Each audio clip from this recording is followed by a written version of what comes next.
عبده ورسوله أما بعد فإن خير الحديث كتاب الله وخير الهدي هدي محمد صلى الله عليه وسلم وشر الأمور محدثاتها وكل محدثة بدعة وكل بدعة ضلالة وكل ضلالة في النار. أعوذ بالله السميع العليم من الشيطان الرجيم من همزه ونفخه ونفثه. تسبح له السماوات والأرض ومن فيهن وإن من شيء إلا يسبح بحمده ولكن لا تفقهون تسبيحهم إنه كان حليما غفورا.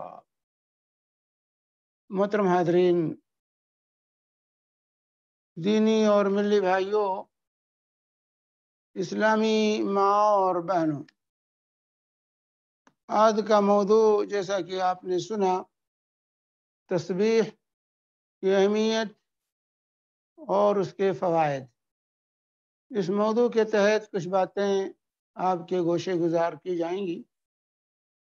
آپ سوچ رہے ہوں گے یہ پروگرام کبھی ذکر، کبھی استغفار، کبھی توبہ اور کبھی تسبیح کا سلسلہ چل رہا ہے، آخر ایسا کیوں؟ اس لیے میرے بھائیوں کہ یہ روحانی غذا ہے اور آج دنیا روحانی غذا سے خالی ہے۔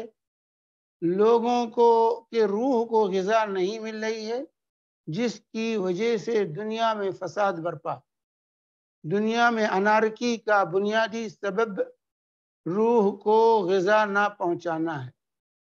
لوگ مادی غذا کی طرف آگے بڑھ گئے اور جسم کو غذا پہنچانے کی فکر میں لگ گئے اور روح کو نظر انداز کر دیا ہے، جس کی وجہ سے دنیا میں فتنہ اور فساد برپا ہے۔ اگر ہم سکون چاہتے ہیں تو روح کو غذا پہنچانے کی کوشش کریں، اور روح کی غذا اللہ کا ذکر ہے، اللہ کی تسبیح ہے، تحمید ہے اور توبہ اور استغفار ہے۔ اس سے روح کو غذا ملتی، اور پھر انسان انسان بن کر کے دنیا کے اندر زندگی گزارتا ہے۔ آج ذکر کی ایک قسم ہے تسبیح، یہ ذکر ہی کی قسم ہے تسبیح۔ تسبیح سے یہ مت سمجھیے کہ وہ مالا لے کے جو گھومتے ہیں، عام طور پر تسبیح مالے کو لوگ کہتے ہیں، نہیں، تسبیح کا وہ مطلب نہیں، وہ تسبیح نہیں، وہ مالا ہے۔ وہ ایک ہندو لے کے بھی گھومتا ہے، ایک عیسائی لے کے بھی گھومتا ہے، اور بہت سے مسلمان بھی لے کے وہ مالا گھومتے، وہ مالا ہے، وہ تسبیح نہیں ہے۔ تسبیح کا مطلب کیا ہے؟ تسبیح کا مطلب ہے اللہ رب العالمین حاکم الحاکمین کی کو نقائص اور عیوب سے اس کی عظمت کے ساتھ جو ہے پاک سمجھنا۔ تسبیح کا مطلب ہوتا ہے اللہ رب العالمین کی تنزیہ ہر نقص اور ہر عیب سے، اس کی تعظیم کے ساتھ، اس کی تعظیم کے ساتھ اللہ تبارک و تعالیٰ کو ہر نقص اور ہر عیب سے پاک سمجھنا، اور جو ہے اس کو اسی طریقے سے صفات کمال سے متصف جانا۔ تو جو بھی نقص کی چیزیں ہیں اللہ تعالیٰ کو اس سے پاک جاننے کا نام تسبیح ہے، پاک قرار دینے کا نام تسبیح ہے۔ تو تسبیح کی اہمیت اس قدر ہے کہ اللہ تبارک و تعالیٰ نے قرآن میں 90 مقام پر تسبیح کا ذکر کیا، 90 مقام پر تسبیح کا ذکر کیا اللہ تبارک و تعالیٰ نے قرآن مختلف صیغوں کے ساتھ، کبھی ماضی کے صیغے کے ساتھ، کبھی مضارع کے صیغے کے ساتھ، کبھی امر، کبھی مصدر کے ساتھ، اور قرآن کی 7 سورتوں کا اللہ تعالیٰ نے آغاز تسبیح سے کیا، اور 4 سورتوں کا اختتام اللہ تعالیٰ نے تسبیح سے کیا۔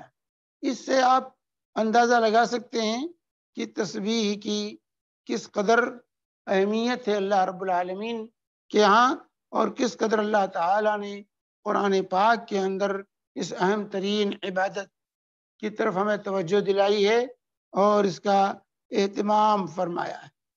تو تسبیح کے معنی میں ایک طرف اللہ کی تعظیم اور دوسری طرف اللہ کو نقائص اور عیوب سے اس کو پاک کرنا، تنزیہ، یہ داخل ہے۔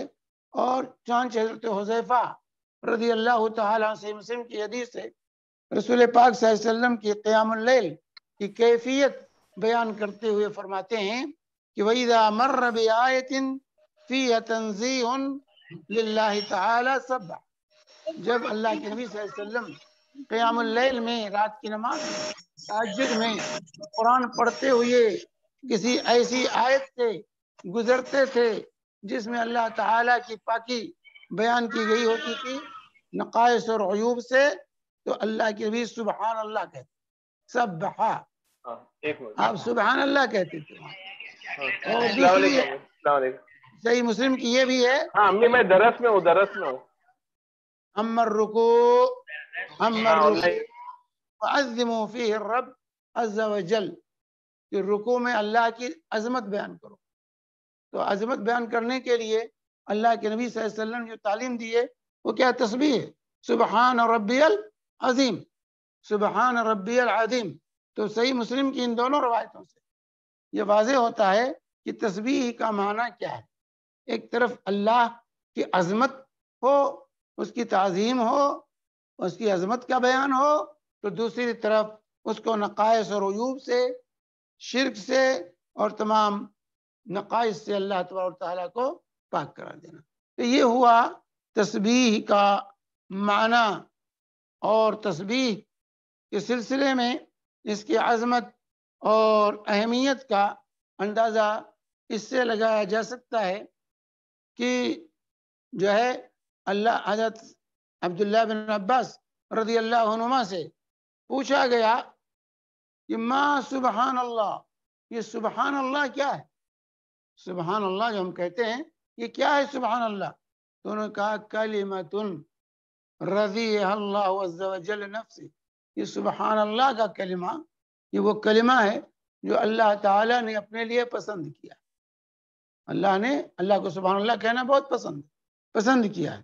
وَأَمَرَ بِهَا مَلَائِكَتَهُ اور اپنے فرشتوں کو اللہ تعالیٰ نے اس کا حکم دیا. اور وَفَزَعَ لَهَا الْأَخْيَارُ مِنْ خَلْقِهِ اور اللہ کی مخلوق میں جو نیک اور اچھے لوگ ہیں انہوں نے اس کی طرف سبقت کی اور اس کو اختیار کیا. تو جو ہے تسبیح سبحان اللہ کہنا یہ بڑا ہی بابرکت کلمہ ہے اور اس کی بڑے فضائل ہیں، برکات ہیں. آئیے آج کی ملاقات میں اس کے چند فضائل اور چند فوائد آپ کے سامنے پیش کرنے کی کوشش کی جائے گی. چنانچہ جو ہے ماوردی کہتے ہیں اپنی تفسیر میں کہ وہ سبحان اللہ ذکر و تعظیم للہ لا یصلح لغیرہ. یہ سبحان اللہ کا کلمہ یہ اللہ کا ذکر ہے، اس کی عظمت کا اس میں بیان ہے. یہ اللہ کے سوا کسی اور کے لیے استعمال نہیں کیا جا سکتا. سبحان اللہ اللہ کے سوا یہ سبحان کا کلمہ اور کسی کے لیے جو ہے استعمال نہیں کیا جا سکتا. چنانچہ یہ تسبیح جو ہے فرشتوں کا ذکر ہے، فرشتوں کا ذکر ہے تسبیح. فرشتے اللہ کی تسبیح بیان کرتے ہیں. چنانچہ اللہ تبارک و تعالیٰ نے جب فرشتوں سے سیدنا آدم علیہ السلام کی تخلیق کے ارادے کا اظہار کیا تھا کہ جو ہے وَإِذْ قَالَ رَبُّكَ لِلْمَلَائِكَةِ إِنِّي جَاعِلٌ فِي الْأَرْضِ خَلِيفَةً. تو اس موقع فرشتوں نے کیا کہا تھا کہ جو ہے وَنَحْنُ نُسَبِّحُ بِحَمْدِكَ وَنُقَدِّسُ لَكَ. کہتے باری الہ کہ جو ہے ایسی مخلوق کی ضرورت کیا ہے، ہم تو تیری جو ہے تسبیح اور تقدیس بیان کرتے ہیں، تیری حمد و ثنا ہم بیان کرتے ہیں، تیری پاکی ہم بیان کرتے ہیں. تو جو ہے ایسی مخلوق کے پیدا کرنے کی ضرورت کیا ہے. تو فرشتے جو ہے اللہ کی تسبیح بیان کرتے ہیں. اور اسی طرح ابو ذر غفاری رضی اللہ تعالی عنہ کی روایت ہے صحیح مسلم کی کہ رسول پاک صلی اللہ علیہ وسلم سے پوچھا گیا ای الکلام افضل، کون سا کلام سب سے افضل ہے، سب سے افضل کلام کون سا ہے؟ تو اللہ کے نبی صلی اللہ علیہ وسلم نے فرمایا مصطفی اللہ لملائکتہ او لعبادہ سبحان اللہ وبحمدہ. کہ وہ کلمہ جو اللہ تبارک و تعالیٰ نے فرشتوں کے لیے اور اپنے نیک بندوں کے لیے منتخب فرمایا ہے سبحان اللہ وبحمدہ، یہ سب سے جو ہے افضل ترین کلام ہے جو انسان کو جس کے ساتھ اللہ کا ذکر کرنا چاہیے. سبحان اللہ وبحمدہ. تو سبحان اللہ وبحمدہ میں ایک طرف تو اللہ کی تسبیح ہے اور دوسری تو اللہ تعالیٰ کی حمد ہے. تسبیح کا معنی اللہ کو کی عظمت کے ساتھ اسے کو ہر نقص اور ہر عیب سے پاک قرار دینا، اور تحمید کا مطلب حمد کا مطلب ہے کہ اللہ تعالیٰ کو تمام صفات کمال سے متصف کمال قرار دینا، کہ اللہ تعالیٰ صفت کمال سے متصف ہے، اس کے یہاں کوئی نقص اور عیب نہیں، اس کے تمام صفات جو ہے قابل تعریف ہیں اور کمال کو پہنچے ہوئے ہیں، ان کے اندر کوئی نقص اور عیب نہیں پایا جاتا.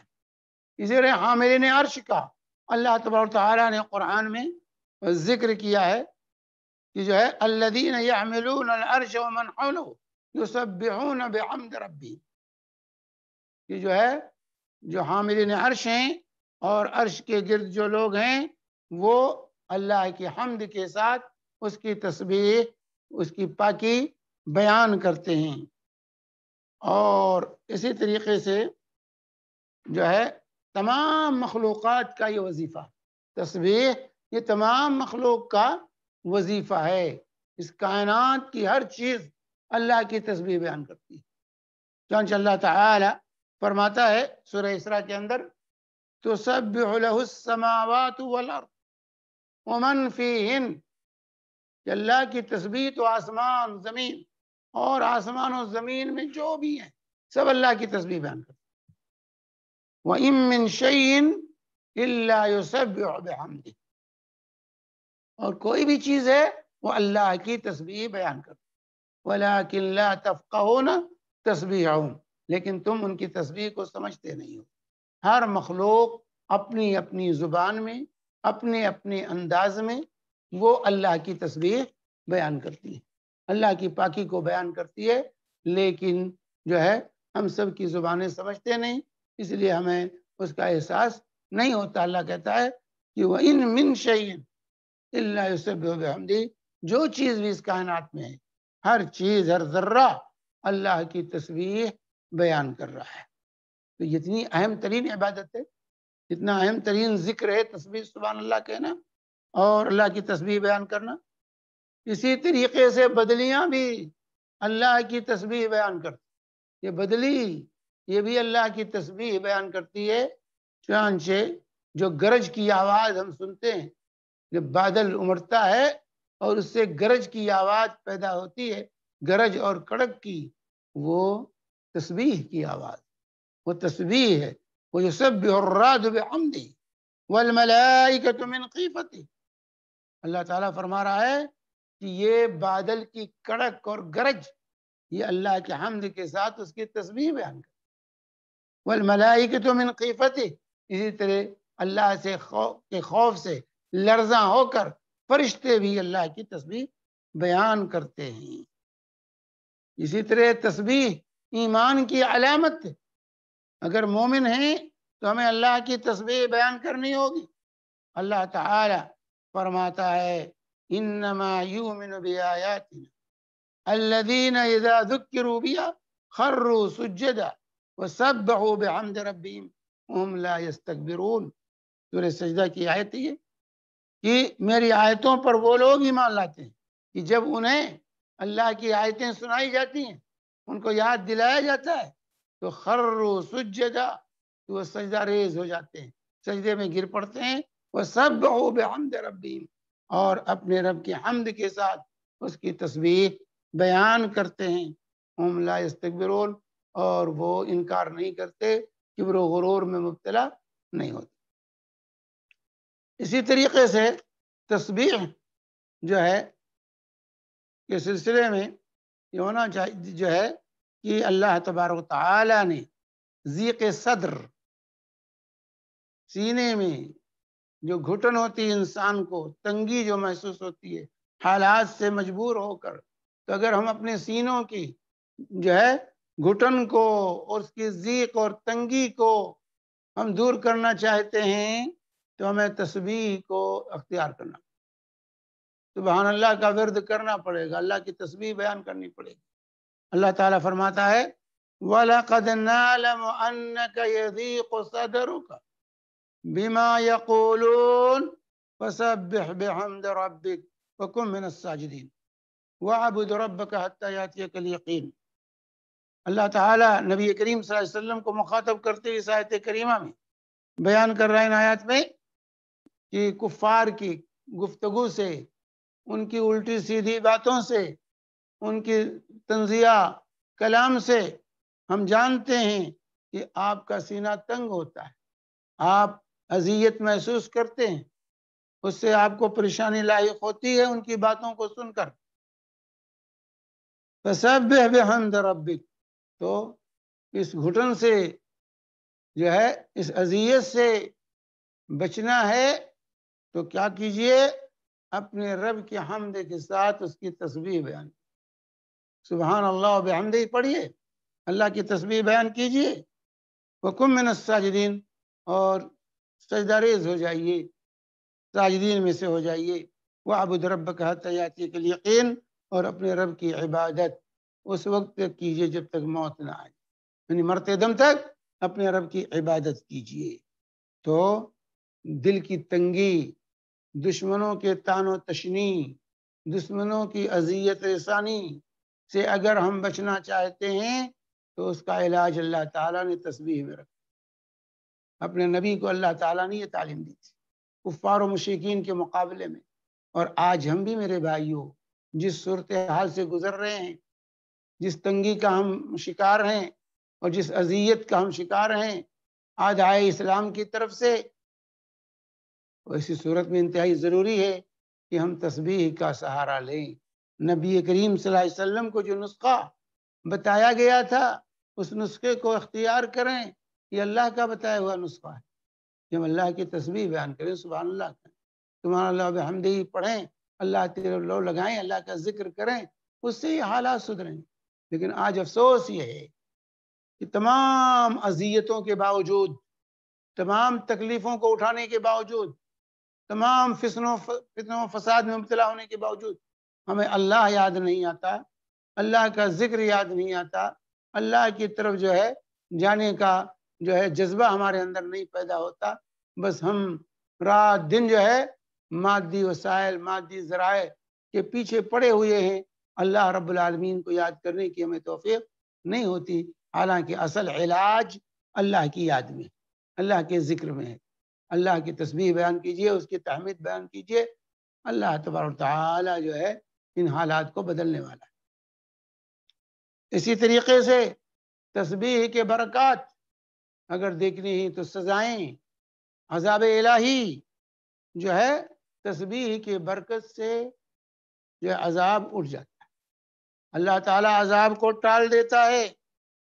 چنانچہ اللہ تعالیٰ فرماتا ہے تکاد السماوات یتفطرن من فوقہن والملائکۃ یسبحون بحمد ربہم ویستغفرون لمن فی الارض الا ان اللہ هو الغفور الرحیم۔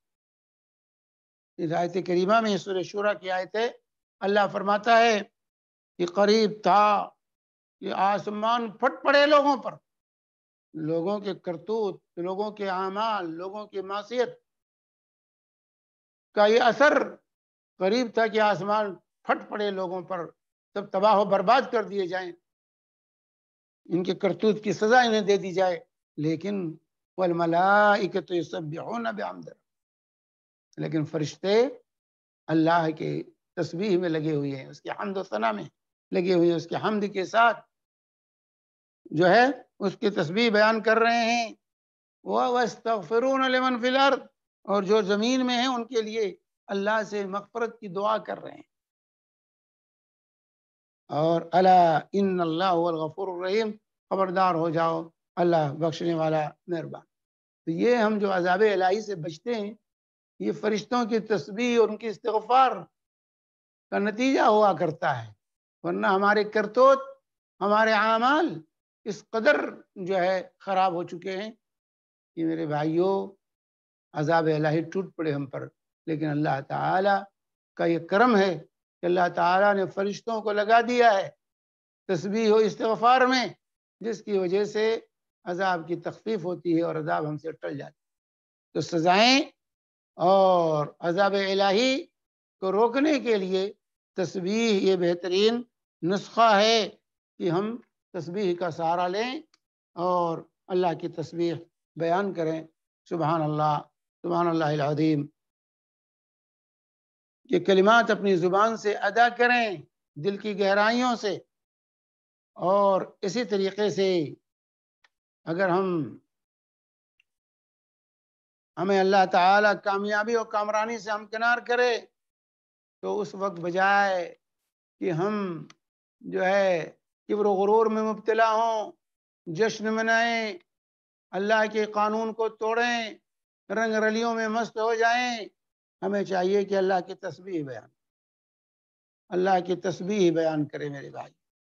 اذا جاء نصر اللہ والفتح ورأيت الناس يدخلون في دين الله افواجا فسبح بحمد ربك واستغفر انه كان توابا۔ اس سورہ مبارکہ کے اندر، سورہ نصر کے اندر اللہ تعالیٰ نے ہمیں یہ تعلیم دی کہ جب فتح آ گئی، لوگ جوق در جوق اللہ کے دین میں داخل ہونے لگے، تو اب جشن منانے کا وقت نہیں ہے، بلکہ اللہ کے حمد کے ساتھ اس کی تسبیح بیان کریں، اللہ کو یاد کریں، اللہ کی طرف رجوع ہوں۔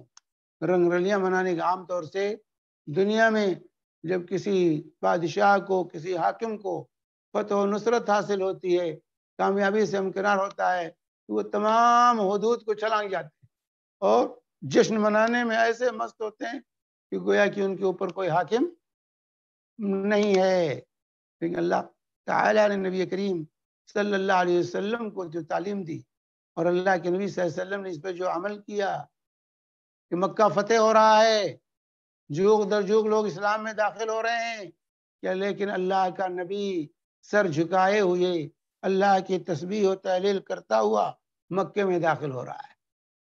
مکے میں جو داخل ہوئے آپ تو آپ سر جھکائے ہوئے تھے، اللہ کی تسبیح و تحلیل میں لگے ہوئے تھے۔ کتنی عظیم فتح اللہ تعالیٰ نے دی، مکہ فتح ہو رہا ہے، لیکن اللہ کے نبی کے تواضع کی، اللہ کے سامنے عاجزی کی، انکساری کی یہ کیفیت۔ تو جب بھی کوئی فتح و نصرت حاصل ہو، کوئی کامیابی کہیں ملے، تو بجائے رنگ رلیاں مچانے کے انسان کو اللہ کی تسبیح بیان کرنی چاہیے۔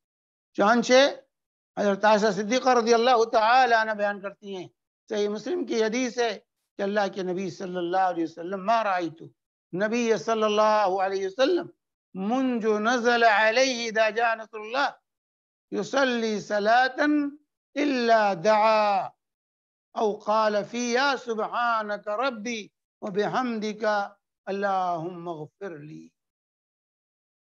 کہ میں نے آپ کو جب سے یہ سورہ مبارکہ نازل ہوئی، ہم نے کبھی بھی نہیں دیکھا کہ آپ نے نماز پڑھی ہو اور یہ دعا نہ کی ہو، نماز پڑھی ہو اور یہ دعا نہ کی ہو سبحانک ربی وبحمدک اللہم اغفر لی۔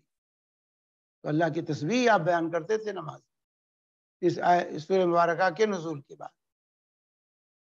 اسی طریقے سے آپ دیکھیں گے تسبیح کی اہمیت کہ نماز کے آغاز میں تسبیح، نماز کے آغاز میں تسبیح، رکوع میں تسبیح، سجدے میں تسبیح۔ یہ کس بات کی طرف اشارہ میرے بھائیو؟ نماز کے آغاز میں جو دعائے ثنا سبحانک اللہم وبحمدک تبارک اسمک وتعالی جدک ولا الہ غیرک، یہ دعائے ثنا ہے، استفتاح میں سے۔ اللہ کے نبی صلی اللہ علیہ وسلم جو ہے، جیسا کہ ابو داؤد، ترمذی، مسند احمد اور نسائی کی روایت کہ جو ہے اللہ کے نبی صلی اللہ علیہ وسلم تکبیر تحریمہ کے بعد یہ دعا پڑھتے تھے، سبحانک اللہم وبحمدک تبارک اسمک وتعالی جدک ولا الہ غیرک، یہ پڑھتے تھے اللہ کے نبی صلی اللہ علیہ وسلم۔ یہی تھے رکوع میں سبحان ربی العظیم، سجدے میں سبحان ربی العالی، اور اسی طرح اللہ کے نبی صلی اللہ علیہ وسلم جیسا کہ حضرت عائشہ صدیقہ رضی اللہ تعالی عنہ بیان کرتی ہیں کہ اللہ کے نبی صلی اللہ علیہ وسلم رکوع اور سجود میں جو ہے یہ دعا پڑھتے، سبحانک اللہم ربنا وبحمدک اللہم اغفر لی، سبحانک اللہم ربنا وبحمدک اللہم اغفر لی۔ یہ بخاری و مسلم کے متفق علیہ روایت۔ تو جو ہے اس طریقے سے اللہ کے نبی صلی اللہ علیہ وسلم قیام اللیل میں رات کو اٹھتے تھے، وہاں بھی اللہ کی تسبیح بیان کرتے تھے۔ چنانچہ کہتی ہیں کہ کان اذا حب من اللیل کبر عشر، اللہ کے نبی رات کو جب اٹھتے تہجد پڑھنے کے لیے تو اللہ کے نبی صلی اللہ علیہ وسلم 10 مرتبہ اللہ اکبر کہتے، وحمد عشرا 10 مرتبہ الحمدللہ کہتے، وقال سبحان اللہ بحمدہ عشرا اور 10 مرتبہ سبحان اللہ بحمدہ پڑھتے، اور کہتے سبحان الملک القدوس عشرا 10 مرتبہ سبحان الملک القدوس پڑھتے، واستغفر عشرا اور 10 مرتبہ استغفار کرتے، استغفر اللہ پڑھتے، وحلل عشرا اور 10 مرتبہ لا الہ الا اللہ پڑھتے، ثم قال پھر یہ دعا کرتے تھے اللہم انی اعوذ بک من ضیق الدنیا وضیق یوم القیامہ عشرا، 10 مرتبہ یہ بھی پڑھتے، اللہم انی اعوذ بک من ضیق الدنیا وضیق یوم القیامہ، ثم یفتتح الصلاۃ، پھر تہجد کی نماز کا آغاز کرتے۔ یہ ابو داؤد وغیرہ کی صحیح روایت۔ تو اللہ کے نبی صلی اللہ علیہ وسلم اس قدر اہتمام اللہ کے نبی صلی اللہ علیہ وسلم۔ اسی طریقے سے صحیح مسلم کی حدیث ہے کہ اللہ کے نزدیک سب سے محبوب ترین کلام کیا ہے؟ سب سے محبوب ترین کلام کیا ہے؟ چنانچہ ابو ذر غفاری رضی اللہ تعالی عنہ راوی ہیں کہ رسول پاک صلی اللہ علیہ وسلم نے فرمایا ان احب الکلام الی اللہ سبحان اللہ وبحمدہ، کہ سب سے محبوب ترین کلام اللہ کے نزدیک جو ہے سبحان اللہ وبحمدہ، سبحان اللہ وبحمدہ سب سے محبوب کلمہ ہے، اور جو ہے یہ نبی کریم صلی اللہ علیہ وسلم بتلا رہے ہیں کہ اللہ کے نزدیک سب سے محبوب کلام سبحان اللہ وبحمدہ، اللہ کی تسبیح۔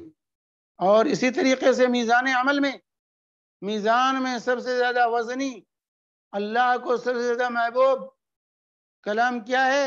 ابو رضی اللہ تعالی عنہ کی روایت ہے، صحیح بخاری کی آخری حدیث ہے، صحیح مسلم میں بھی یہ روایت ہے، اللہ کی فرمایا کلمتان خفیفتان علی اللسان ثقیلتان فی المیزان حبیبتان الی الرحمن سبحان اللہ وبحمدہ سبحان اللہ العظیم سبحان اللہ وبحمدہ سبحان اللہ العظیم۔ یہ دو کلمے ہیں جو زبان پر بڑے آسان ہیں، میزان عمل میں بڑے وزنی ہیں، اور اللہ کو رحمان کو بہت زیادہ محبوب ہیں۔ وہ کیا ہے؟ سبحان اللہ وبحمدہ سبحان اللہ العظیم۔ یہ کلمہ سبحان اللہ، دو کلمے سبحان اللہ وبحمدہ اور سبحان اللہ العظیم، یہ دو کلمات اللہ کو انتہائی محبوب، میزان میں انتہائی وزنی اور زبان پر انتہائی آسان۔ میرے بھائی اس میں کیا لگتا ہے؟ لیکن افسوس ہے ہمارا معاشرہ بر صغیر کا، انڈیا، پاکستان، بنگلہ دیش، ہماری زبان پر اذکار آتے ہی نہیں، چڑھتے ہی نہیں، کیونکہ عادت نہیں، ہماری تربیت نہیں۔ بچپن سے والدین اپنے بچوں کی اس نہج پر تربیت نہیں کرتے اور خود اللہ کے ذکر سے غافل رہتے ہیں، اسی لیے آنے والی نسلیں بھی اللہ کے ذکر سے غافل رہتی ہیں، زبان پر یہ کلمات نہیں چڑھتے۔ کتنا آسان کلمہ ہے لیکن پھر بھی ہمیں یاد ہے، کتنے لوگ ان کو یاد ہے؟ سبحان اللہ بحمدہ سبحان اللہ العظیم۔ کیا لگتا ہے میرے بھائی؟ میزان عمل میں بڑے وزنی، زبان پر آسان اور اللہ کو انتہائی محبوب۔ اسی طرح تسبیح سے گناہ معاف ہوتے ہیں، تسبیح سے گناہ معاف ہوتے ہیں، سبحان اللہ کہنے سے گناہ معاف ہوتا ہے۔ چنانچہ اللہ کے نبی صلی اللہ علیہ وسلم فرماتے ہیں، صحیح بخاری اور مسلم کی متفق علیہ روایت، کہ من قال سبحان اللہ وبحمدہ فی یوم 100 مرہ حطت خطایاہ وان کان مثل زبد البحر، کہ جس نے دن میں 100 مرتبہ سبحان اللہ وبحمدہ کہہ دیا، 100 مرتبہ سبحان اللہ وبحمدہ کہہ دیا، تو اس کی خطائیں اگر سمندر کے جھاگ کے برابر ہوں، سمندر برابر بھی گناہ ہو، تو وہ اللہ تعالی معاف کر دے۔ کیا لگتا ہے میرے بھائی 100 مرتبہ پڑھنے میں سبحان اللہ وبحمدہ سبحان اللہ وبحمدہ سبحان اللہ وبحمدہ 100 مرتبہ پڑھ لی، صبح پڑھ لیجیے، تمام گناہ معاف، جب موقع ملے تب پڑھ لیجیے، لیکن صبح پڑھنا زیادہ بہتر افضل ہے۔ تو سبحان اللہ وبحمدہ اگر دن میں 100 مرتبہ انسان پڑھ لیتا ہے تو اس کے سارے گناہ بخش دیے جاتے ہیں، اگر سمندر کے جھاگ کے برابر۔ اور قیامت کے دن یہ کلمہ کہنے والے کا مقام بڑا اونچا ہوگا۔ چنانچہ ابو رضی اللہ تعالی عنہ کی حدیث ہے اور یہ صحیح مسلم کی روایت ہے کہ من قال حین یصبح حین یمسی سبحان اللہ وبحمدہ 100 مرہ، جو تک صبح و شام 100 مرتبہ سبحان اللہ وبحمدہ پڑھ لے، صبح 100 مرتبہ پڑھ لے، شام کو 100 مرتبہ پڑھ لے، لم یاتی احد یوم القیامہ بافضل مما جاء بہ، تو قیامت کے دن اس سے زیادہ افضل عمل لے کر کوئی نہیں آئے گا۔ الا احد قال مثل ما قال او زاد علی، اللہ کی جو اسی طرح یہی کلمات ادا کرے یا اس سے زیادہ 100 مرتبہ سے زیادہ پڑھے۔ تو کتنا بابرکت، کتنا آسان سودا ہے میرے بھائی، کتنا سستا سودا ہے، لیکن ہم قیامت کے دن سبحان اللہ وبحمدہ پڑھنے والوں کا مقام بڑا اونچا ہوگا، سب سے اونچا رہے گا۔ 100 مرتبہ پڑھنا صبح پڑھ لو، 100 مرتبہ شام کو پڑھ لی۔ اور اسی طریقے سے سبحان اللہ وبحمدہ، اللہ کی تسبیح جو ہے یہ پہاڑ کے برابر سونا صدقہ کرنے سے زیادہ عظمت کا حامل ہے۔ چنانچہ رسول پاک صلی اللہ علیہ وسلم نے فرمایا کہ جو شخص جو ہے مال نہ خرچ کر سکے اور اسی طریقے سے رات کو اٹھ کر نماز نہ پڑھ سکے جو ہے، اور اسی طریقے سے خرچ نہ کر سکے یا میدان میں جا کے قتال نہ کر سکے، اس کی توفیق نہیں ہوئی، تو فَلْيُكْثِرْ استطاعت نہیں ہے تو فلیکثر من سبحان اللہ بحمدہ فإنها أحب إلى الله من جبل ذهب ينفقه في سبيل اللہ. تو وہ سبحان اللہ بحمدہ کو لازم پکڑ لے، اس کو جو یہ کام نہیں کر سکتا وہ اس ذکر کو لازم کر لے تو سونے کا پہاڑ سے زیادہ خرچ کرنے سے زیادہ اللہ کو ان کلمات کو پڑھنا محبوب. سبحان اللہ و بحمدہ. یہ میرے بھائیوں جو ہے طبرانی کی روایت ہے اور شیخ البانی نے صحیح ترغیب میں اس کو صحیح قرار دیا. اسی طرح اگر جنت میں ہم باغ لگانا چاہتے ہیں، دنیا کے باغ کی تو سب کو فکر ہوتی ہے، دنیا کے محل کی سب کو فکر ہوتی ہے، لیکن میرے بھائی جنت کے باغ کی فکر نہیں ہوتی. اگر جنت میں باغ لگانا چاہتے ہیں تو جابر رضی اللہ تعالی عنہ کی روایت ہے، سنن ترمذی اور ابن ماجہ کی روایت ہے کہ من قال سبحان اللہ العظیم وبحمدہ غرست له نخلہ فی الجنہ. جو سبحان اللہ بحمدہ کہہ دے ایک مرتبہ تو جنت میں کھجور کا ایک درخت لگ گیا. جنت میں ایک درخت کا لگ گیا جو سبحان اللہ بحمدہ ایک مرتبہ کہے. سبحان اللہ العظیم وبحمدہ سبحان اللہ وبحمدہ ایک مرتبہ کہہ لے تو جنت میں جو ہے ایک درخت جو ہے اس کا لگ جاتا ہے. اور 100 مرتبہ کہے تو 100 درخت. اپنا باغ جتنا چاہیے بڑا کر لیجئے جنت. اور اسی طریقے سے یہ ایسا بابرکت کلمہ ہے تسبیح، اس کے لیے آسمان کے دروازے کھل جاتے. بندہ کہتا ہے وہ آسمان کے دروازے کھلتے. چنانچہ حضرت وائل الطائی کی روایت ہے اور حضرت عبداللہ بن عمر کی صحیح مسلم کی روایت ہے.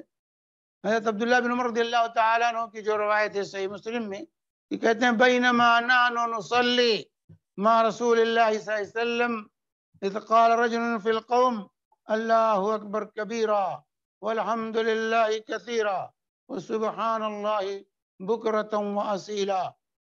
یہ کلمات اس نے کہے نماز میں تو اللہ کے رسول صلی اللہ علیہ وسلم نے فرمایا من القائل کلمۃ کذا وکذا. یہ ایسا ایسا کلمہ کس نے کہا، یہ کلمات کس نے کہے؟ یہ جو ہے اللہ اکبر کبیرا والحمد للہ کثیرا وسبحان اللہ بکرۃ واصیلا، یہ کس نے پڑھی ہے؟ تو ایک شخص نے کہا یا رسول اللہ میں نے کہی ہے. تو اللہ کے نبی صلی اللہ علیہ وسلم نے فرمایا عجبت لها فتحت لها ابواب السماء.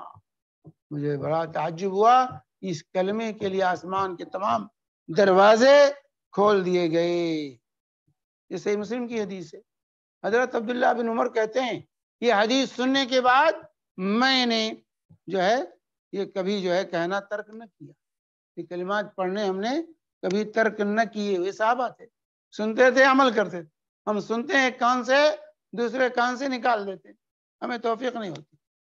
اور وائل تائی نے جو اس روایت کو بیان کیا ہے کہتے ہیں کہ کان یصلی فدخل رجل، اللہ کے نبی صلی اللہ علیہ وسلم نماز پڑھ رہے تھے، ایک شخص داخل ہوا نماز میں، اس نے کہا اللہ اکبر کبیرہ والحمد للہ کثیرہ وسبحان اللہ بحمدہ بکرۃ واصیلا. تو جب نماز سے آپ فارغ ہوئے تو آپ نے پوچھا کس نے یہ بات کہی ہے؟ تو اس شخص نے کہا کہ میں نے. تو کہا ما اردت بہن الا، اس نے کہا یا رسول اللہ ما اردت بہن الا خیر، خیر ہی کے ارادے سے میں نے کہا. تو اللہ کی نبی صلی اللہ علیہ وسلم نے فرمایا لقد رأیت ابواب السماء فتحت فما تناهى دون العرش. تو میں نے دیکھا آسمان کے تمام دروازے کھلتے جا رہے ہیں یہاں تک کہ یہ کلمہ تم نے جو کہا ہے یہ عرش تک پہنچ گیا، یہ عرش تک پہنچ گیا. یہ ابو داؤد طیالسی نے یہ روایت کی کیا الفاظ ہیں. تو یہ کلمات بہت ہی بابرکت اللہ کی تسبیح اس قدر اثر انداز ہے اور اللہ رب العالمین اس قدر جو ہے اس کو نگاہ جو ہے عزت کی نگاہ سے دیکھتا ہے اور کہنے والوں کو یہ مقام اللہ تعالی عطا کرتا. اور اسی طریقے سے یہ واضح ہونا چاہیے کہ کثرت سے اس کا پڑھنا نبی کریم صلی اللہ علیہ وسلم کی عادت. صحیح مسلم کی حدیث ہے کہ کان رسول اللہ یکثر من قول سبحان اللہ وبحمدہ استغفر اللہ واتوب الیہ. سبحان اللہ وبحمدہ استغفر اللہ واتوب الیہ، یہ کلمہ اللہ کے نبی صلی اللہ علیہ وسلم کثرت سے پڑھا کر، کثرت سے پڑھتے تھے، جو ہے تو اللہ کے نبی صلی اللہ علیہ وسلم جو کثرت سے پڑھتے تھے، تو ہمیں بھی آپ کے طریقے کو اختیار کرنا، فالو کرنا ہے، ہمیں بھی یہ کلمہ کثرت سے پڑھنے کی کوشش کرنی چاہیے۔ اسی طریقے سے میرے بھائیوں، یہ تسبیح سبحان اللہ و بحمدہ یا سبحان اللہ، یہ کلمات، یہ باقیات الصالحات جو ہے، یہ باقیات، یہ باقی رہنے والی نیکیاں جو باقی رہیں گی۔ المال والبنون زینت الحیات الدنیا، یہ مال اور اولاد دنیا کی زندگی کی زینت، لیکن باقیات الصالحات وہ جو قیامت میں باقی رہیں، تو اس کا ذکر اللہ تعالیٰ نے کیا کہ باقیات الصالحات کی طرف، باقی رہنے والی نیکیاں یہ زیادہ امید افزا ہیں، ان کو زیادہ سے زیادہ کرنے کی انسان کو کوشش کرنی چاہیے۔ تو امیر المومنین عثمان بن عفان رضی اللہ تعالیٰ عنہ سے پوچھا گیا، بزار اور طبری کی روایت ہے کہ مل باقیات الصالحات، کہ باقیات الصالحات کیا ہیں، کہ جو خیر ہے ثواب کے اعتبار سے، اجر کے اعتبار سے، تو انہوں نے کہا ہی لا الہ الا اللہ وسبحان اللہ وبحمدہ واللہ اکبر والحمد للہ ولا حول ولا قوت الا باللہ، یہ باقیات الصالحات، یہ باقی رہنے والی نیکی ہے، لا الہ الا اللہ وسبحان اللہ وبحمدہ، سبحان اللہ وبحمدہ واللہ اکبر والحمد للہ ولا حول ولا قوت الا باللہ۔ اور یہ ابو سعید خدری رضی اللہ تعالیٰ عنہ کی روایت ہے، مسند احمد وغیرہ کی، جو ہے کہتے ہیں کہ رسول پاک صلی اللہ علیہ وسلم نے فرمایا استکثروا من الباقیات الصالحات، کہ باقیات الصالحات میں کثرت، زیادہ سے زیادہ اس کو سمیٹنے کی کوشش کرو۔ قیل وما ہی یا رسول اللہ، پوچھا گیا اللہ کے نبی صلی اللہ علیہ وسلم یہ کیا ہے؟ قال التکبیر والتعلیل والتحمید والتسبیح ولا حول ولا قوت الا باللہ۔ باقیات الصالحات کیا ہیں؟ باقی رہنے والی نیکیاں، تکبیر اللہ اکبر، تحلیل لا الہ الا اللہ، والتحمید الحمدللہ کہنا، والتسبیح سبحان اللہ کہنا، ولا حول ولا قوت الا باللہ پڑھنا، جو ہے یہ باقیات الصالحات۔ یہ مسند احمد کی روایت ہے، اور شیخ ارنوت نے اس کو حسن قرار دیا ہے، اور اسی طرح علامہ حیثمی نے بھی مجموع الزوائد میں اس کو حسن درجے کی حدیث قرار دیا۔ یہ باقیات الصالحات۔ اور تسبیح کی فضیلت میں میرے بھائیوں، اور تسبیح کے فائدے میں سیدنا یونس علیہ السلام کو ہم نہ، سیدنا یونس کو نہ بھولیں، ان کے واقعے کے اندر ہمارے لیے عبرت اور سبق ہے، جو ہے اللہ تبارک و تعالیٰ نے ان کے بارے میں کیا فرمایا تھا؟ مچھلی کے پیٹ میں گئے، مچھلی نے نگل لیا، لیکن مچھلی کے پیٹ سے اللہ رب العالمین نے کیوں نکالا؟ اللہ تعالیٰ فرماتا سورہ صافات فلولا انه كان من المصبحين للبث في بطنه الى يوم يبعثون، کہ اگر یونس تسبیح بیان کرنے والے نہ ہوتے، فلولا انه كان من المسبحين للبث في بطن امه الى يوم في بطنه للبث في بطنه الى يوم يبعثون، کہ اگر وہ تسبیح نہ بیان کرتے، تسبیح بیان کرنے والے نہ ہوتے، تو وہ مچھلی کے پیٹ میں قیامت تک پڑے رہتے، لیکن اللہ تعالیٰ نے مچھلی کے پیٹ سے ان کو نکالا، ان کی تسبیح کی وجہ سے، تسبیح بیان کرنے کی وجہ سے اللہ نے ان کو نکالا، سبحان اللہ کہنے کی وجہ سے نکالا۔ اور یہی نہیں کہ مچھلی کے پیٹ میں، وہ اس سے پہلے اللہ کی تسبیح بیان کرنے والے پہلے بھی اللہ کی تسبیح بیان کرتے، اور جب اس مصیبت میں گرفتار ہوئے تو وہاں بھی اللہ کی تسبیح بیان، تو تسبیح کی برکت سے اللہ تبارک تعالیٰ نے انہیں مچھلی کے پیٹ سے نکال کر ساحل پر پہنچا دیا۔ اندازہ لگائیے، چنانچہ اللہ تعالیٰ فرماتا ہے فَنَادَ فِي الظُّلُمَاتِ اللہ الہ الا انت سبحانک انی کنت من الظالمین۔ سورہ انبیاء کی آیت ہے کہ سیدنا یونس نے اس تاریکی میں، ایک تو مچھلی کا پیٹ، پھر سمندر کی گہرائی، اس تاریکی میں انہوں نے کیا کہا تھا، کیا دعا کی تھی؟ اللہ الہ الا انت سبحانک، سبحانک، اللہ کی تسبیح بیان، لا الہ، اللہ کی توحید اور اللہ کی تسبیح بیان، اللہ الہ الا انت سبحانک انی کنت من الظالمین، کہ اللہ تیرے سوا کوئی معبود برحق نہیں، تو ہر نقص اور عیب سے، اے اللہ تو پاک ہے، میں تیری تسبیح بیان کرتا ہوں، انی کنت من الظالمین، میں ہی ظالم ہوں، میں ہی ظالم ہوں۔ یہ دعا تھی سیدنا جو ہے یونس علیہ السلام کی، تو اللہ تعالیٰ نے فرمایا فاستجبنا له ونجینا، جو ہے ہم نے جو ہے ان کی دعا قبول کر لی، ان کو نجات دے دی، من الغم، غم سے جو ہے انہیں نجات دی، وَكَذَلِكَ نُنْجِي الْمُؤْمِنِينَ، اللہ آگے فرماتا ہے وَكَذَلِكَ نُنْجِي الْمُؤْمِنِينَ، اسی طرح ہم مومنوں کو نجات دیتے۔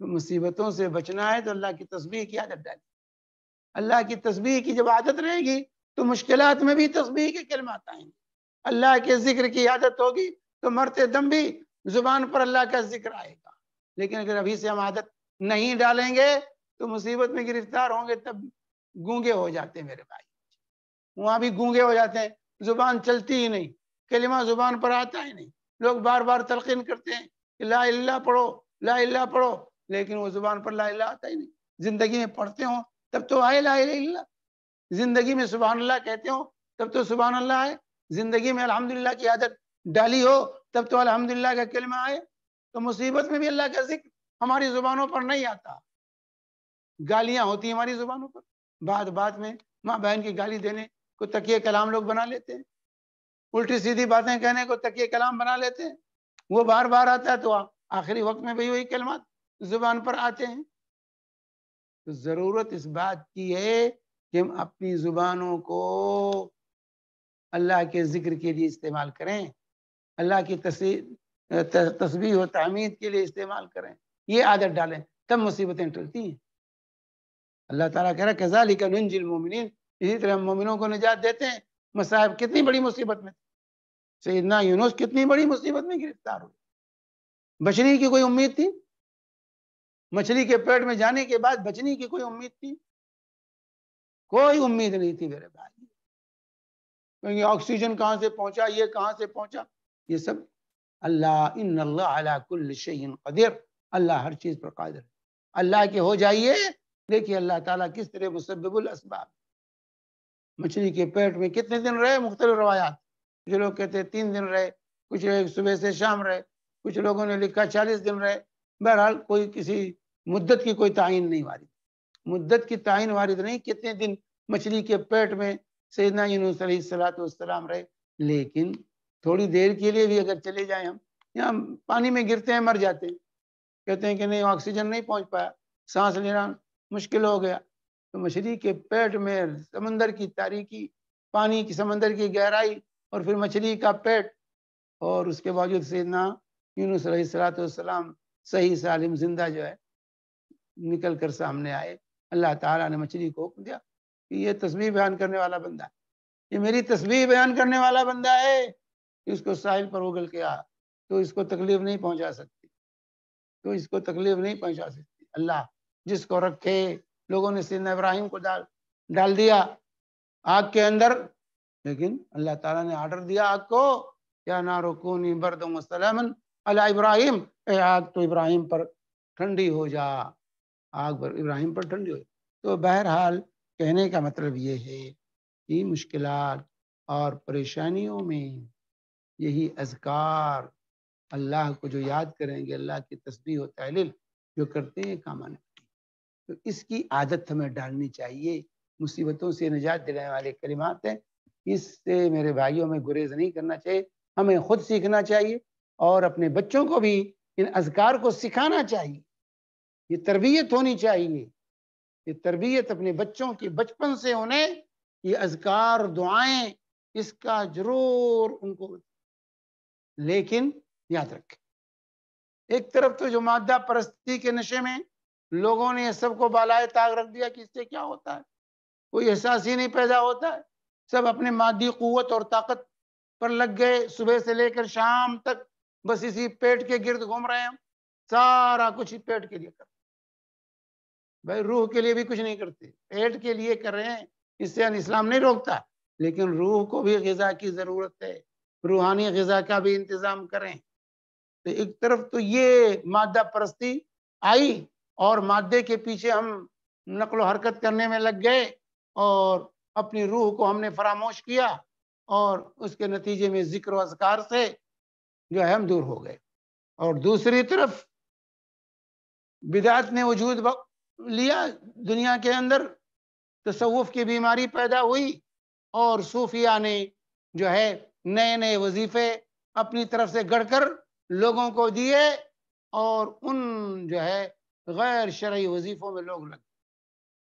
اور رسول پاک صلی اللہ علیہ وآلہ وسلم نے جو وظیفے بتائے تھے، جو اذکار بتائے تھے، جس کے اندر سراپا توحید تھا، جو شرک سے پاک نبی کریم صلی اللہ علیہ وسلم کی زبانیں اطہار سے نکلے ہوئے کلمات، ان سب سے ان صوفیوں نے ہمیں غافل کر دیا. اور آج جو لوگ بھی روحانیت کے نام پر، روح کو غذا پہنچانے کے نام پر کام کر رہے ہیں، اسی تصوف کے گورکھ دھندے میں پھنسے ہوئے ہیں. تصوف کے گورکھ دھندوں میں پھنس کر کے نبی کریم صلی اللہ علیہ وسلم کی تعلیمات کو بالائے طاق رکھ، اور اسی میں جو ہے ان کے شب و روز گزر رہے ہیں، ان بدعات میں، خرافات میں. اب یہی سیدنا مثال کے طور پر، بس اسی پر میں اپنی بات ختم کرتا ہوں.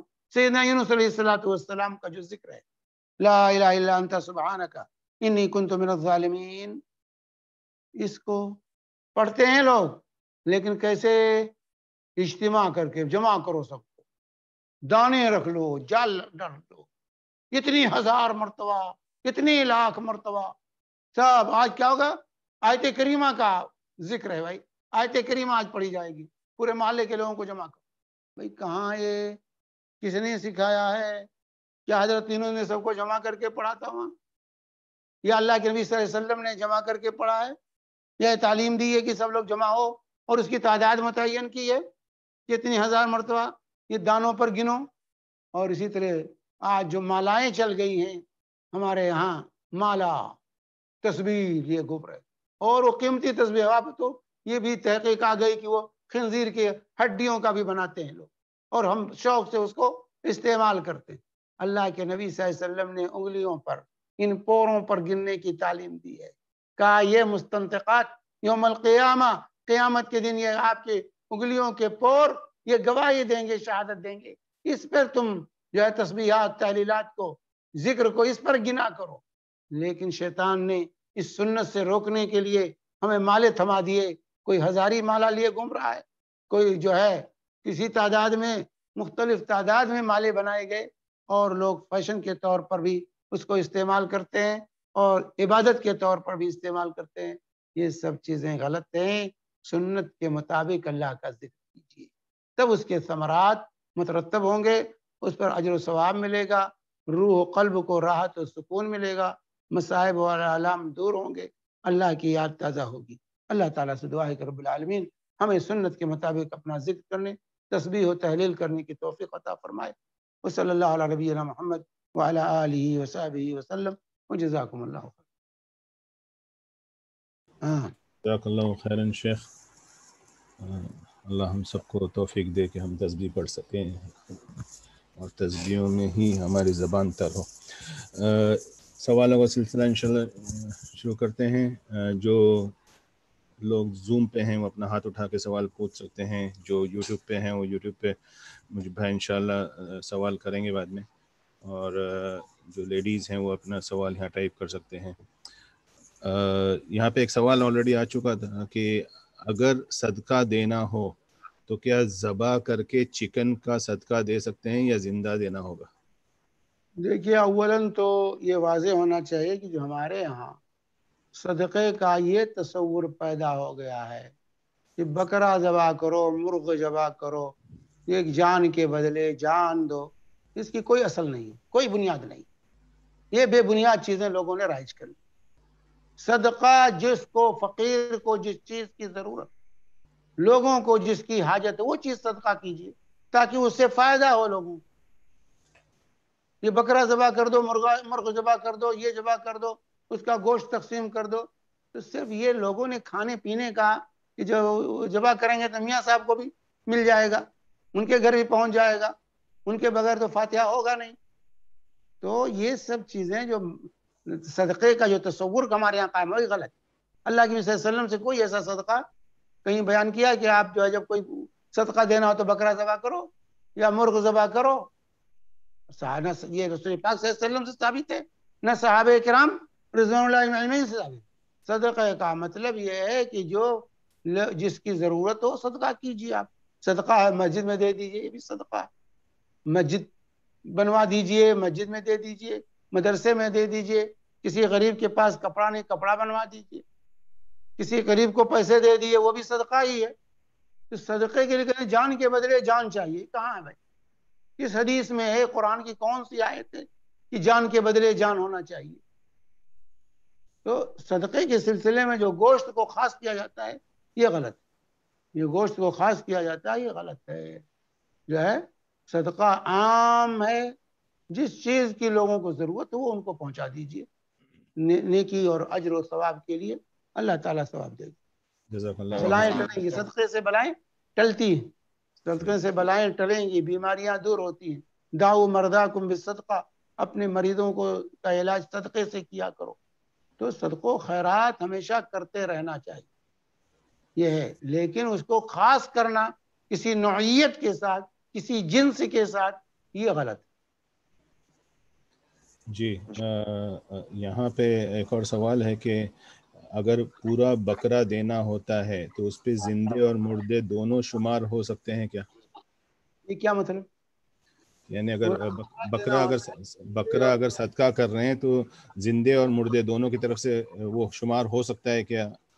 اچھا، صدقہ دے رہے ہیں، جی صدقہ زندے کی طرف سے ہو سکتا ہے، مردے کی طرف صدقے میں کوئی بات نہیں۔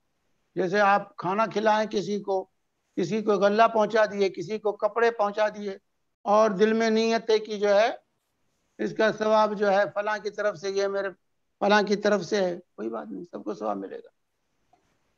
جزاک اللہ خیر۔ کسی کے سوال اگر ہیں، ہاتھ کسی کا نہیں اٹھایا ابھی؟ مجیب بھائی آپ کے پاس یوٹیوب پہ اگر سوال ہیں تو آپ پوچھ سکتے ہیں۔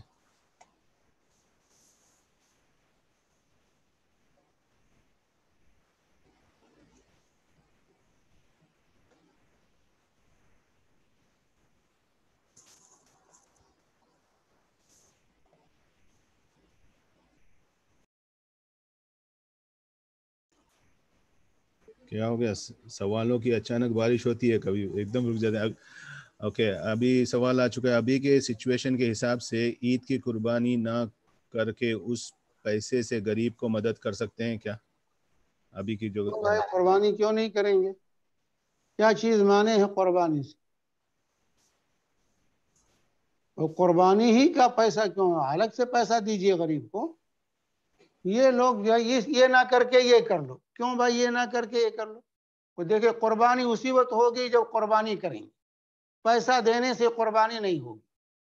پیسہ دینا وہ آپ کا صدقہ ہے، وہ الگ صدقہ ہے، لیکن قربانی اسی وقت ادا ہوگی جب آپ جانور لا کر اس کو ذبح کریں، تب قربانی ہوگی، ورنہ وہ عام صدقہ ہے۔